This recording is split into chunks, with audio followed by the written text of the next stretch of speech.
မိခင်တရားဟာသူသမီးလေးဖျားတက်နေလို့စိတ်ပူပြီးပြရခက်နေပါတယ်။သူသမီးလေးရဲ့အပူချိန်ကိုတိုင်းကြည့်တော့105ဒီဂရီတောင်ရှိနေပါတယ်။သူသမီးရဲ့ကရင်ဘေးမှာလူတစ်ယောက်ထိုင်နေတာကိုတော့သူမမြင်နိုင်ခဲ့ပါဘူး။ဒါကြောင့်သူဟာသမီးဖြစ်သူကိုရေချိုးစလုံးနဲ့ထည့်ပြီးဆရာဝန်ကိုဖုန်းခေါ်ပါတယ်။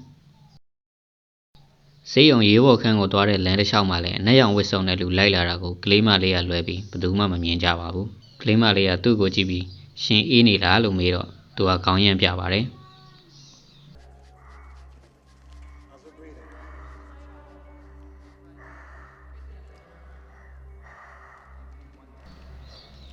ဆရာဝန်တွေကကလေးမလေးရဲ့အသက်ကိုကယ်ဖို့အပူတပြင်းကြိုးစားနေကြတဲ့အချိန်မှာအနက်ရောင်ဝတ်စုံတဲ့လူကကလေးမလေးနာကိုရောက်လာပါတယ်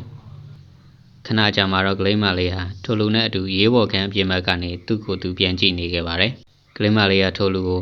ရှင်ကဖျားသခင်လားလို့မေးတော့သူကမဟုတ်ပါဘူး။ငါနာမည်ကဆက်လို့ခေါ်တယ်လို့ပြောလိုက်ပါတယ်။ကောင်မလေးကထပ်ပြီးသမီးတို့ဘယ်ကိုသွားကြမှာလဲလို့မေးတော့အိမ်ကိုလို့ဖြေတယ်။ကောင်မလေးက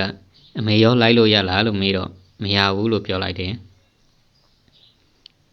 ကောင်မလေးကငိုနေတဲ့သူ့အမေကိုကြည့်ပြီး